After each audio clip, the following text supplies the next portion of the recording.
You guys already know this video is going to be lit because it is I, E-Man. Welcome to the channel and welcome to the family. Anyway, today we're going to be reviewing the Huawei Mate X2. It's going to be lit because this is a device that that's big, very big right now in places like China, Japan, all that shit because it's the first homemade, I say homemade foldable phone. Anyway, this phone is a device that you shouldn't really buy, although it's a very good smartphone. But I'm going to tell you guys the pros and the cons about this device. So pros, it's an absolutely phenomenal foldable device. It's got one of the best cameras around.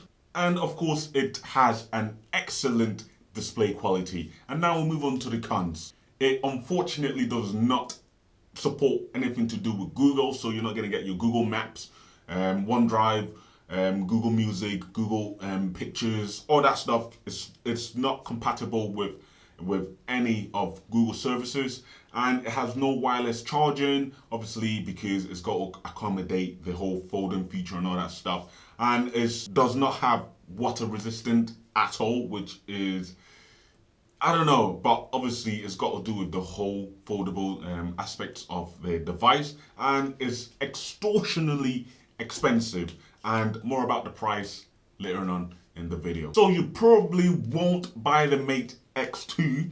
It's expensive, only in sale in China, and it does not run anything to do with Google. So no Google services and no Google apps whatsoever on this device. But from the hardware side of things, Huawei has actually knocked it out the park with a powerful camera and flawless foldable feature and foldable form factor on the device. It's hard to argue that it isn't the best and the most professional foldable hardware in the world right now. Now we're going to talk about the price. And in the UK, you're looking about £2,000. Wow, that is the most expensive phones out there right now in the UK. £2,000 for the Huawei Mate X2. And in the US, you're looking about $2,800, which is quite a lot of money for a device like that, especially when the Samsung foldable devices are about 1,005 or 6, I'm not too sure, and Samsung is more bigger than Huawei, and yeah, Huawei's making the device $2,000. That's just really expensive. Now we'll move on to the build, to the design and the build quality of the device. Huawei's basically rebuilt its second generation of foldable phone from scratch, from all the way from the bottom to the top. So the first Mate X model, and its half step equivalent to the Mate XS, used an entire foldable design that was wrapped around the device. This time, Huawei has followed Samsung's lead in switching from an internal fold that opens out like a book, but when a few clever design few clever design tweaks that helps the company beat Samsung in its own game. When the Mate X2 is folded, the front of the device is a whopping 6.4-inch panel, and it's a very slender aspect ratio of 21:9. There's a slightly thicker bezel around the edge of the display that you might be used to from the regular Mate series from Huawei, and with that alongside a large hole punch for the selfie camera. But Huawei has done a good job maximizing the display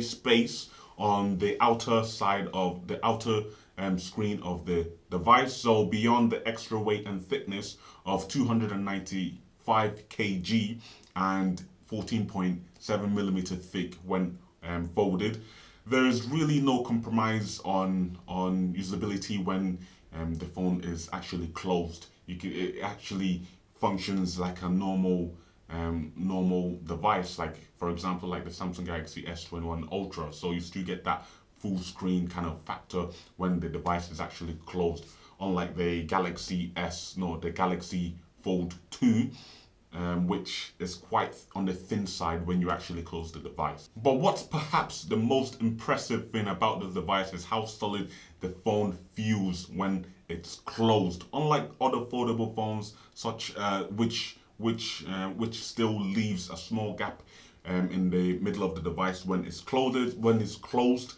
The Mate X seals almost completely flat, no seamless, no gap at all in the middle at all. That means it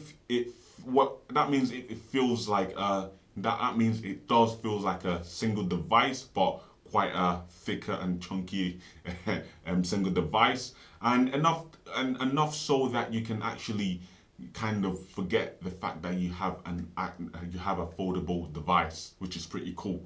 And once it's opened, you get an expanded 8-inch display that almost looks quite square. Again, there's a little bit of bezel around the edge from in the form of a plastic frame, but this is a natural this is the nature of the way the phone actually looks.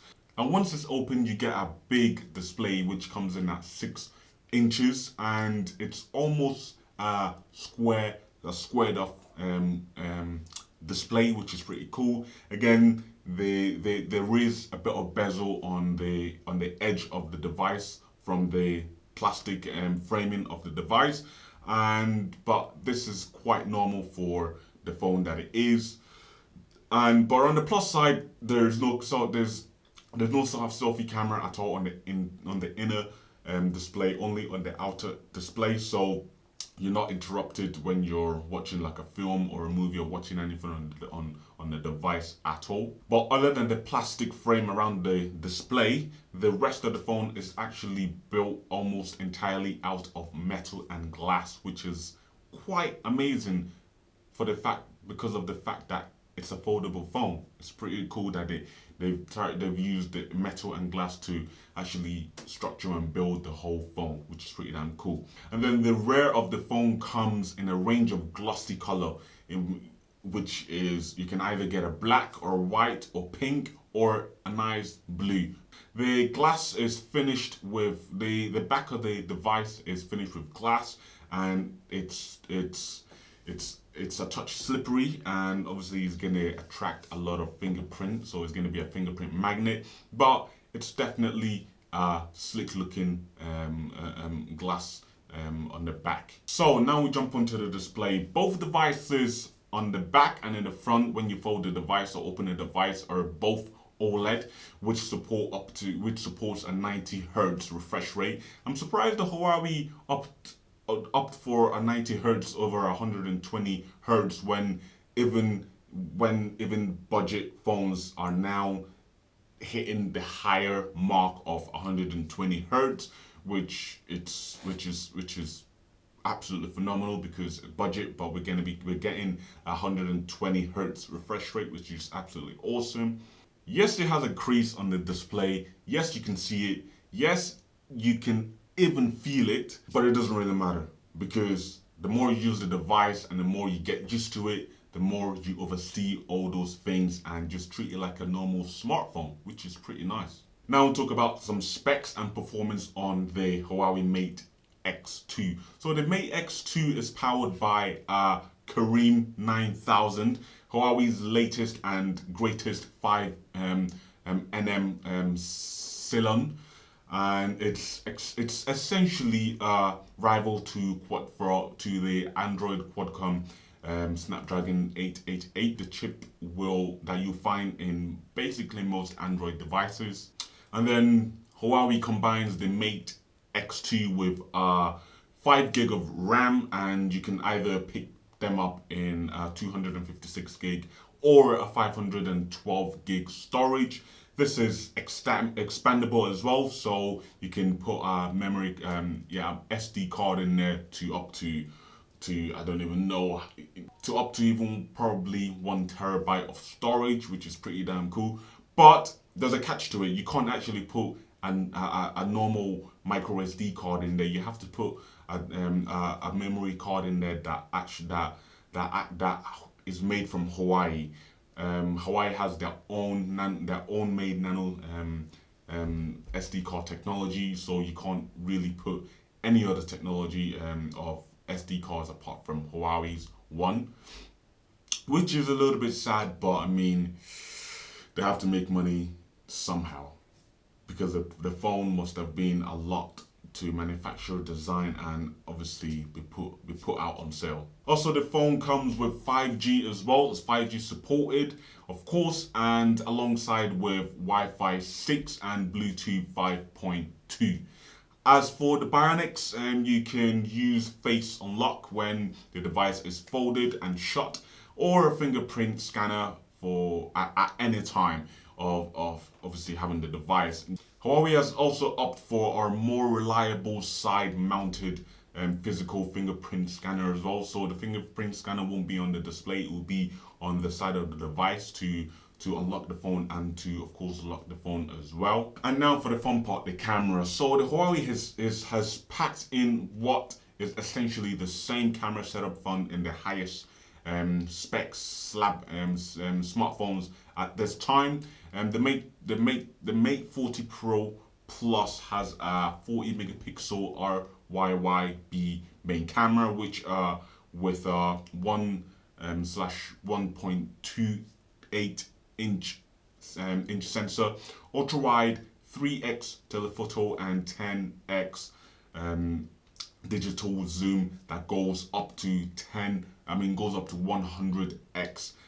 And for the selfie camera, we're gonna have a 16 megapixel lens in there as well, and the video as well, using the rear camera, caps out at 4K 60 frames per second. So that is pretty big. That is huge. That's why they say this phone has the best camera from literally some of the smartphones that we have in time right now. Now we speak about the battery and the charging. With 2 screens to power, you might be worried that the 4,500 milliamp battery that's in the Mate X2 won't be enough. But surprisingly, at least I was pleasantly surprised about how long it lasted me throughout the day. As for charging, the phone maxes out at 55 watts wired charging over USB-C, which in my testing was enough to top out the phone by 30% in just 15 minutes, and up to 65% in just literally half an hour. And there you go, guys. That is my quick review on the Huawei Mate X2. Gotta give it up for Huawei. They went from literally down here to literally up here. I remember my first few devices that I had when I was younger. I had a Huawei device, and boy oh boy, it was an absolute beast of a device. And it wasn't really a beast of a device. It was kind of budget, I don't know, budget specs, budget everything. But I mean, Huawei's been growing, and they're literally up there, and they're bypassing Apple and Sony, and Samsung. And one day they will be literally up there. They're #1 in China, which is absolutely phenomenal. Big props to them as well. And then yeah, guys, if you enjoyed the video and you want more videos of me telling you guys about the devices that are coming out, or give you guys any reviews, then don't forget to smack that like button. Also subscribe, turn on your post notification, and share the video. And comment down below, tell me if you like the video, and I'll see you guys in my next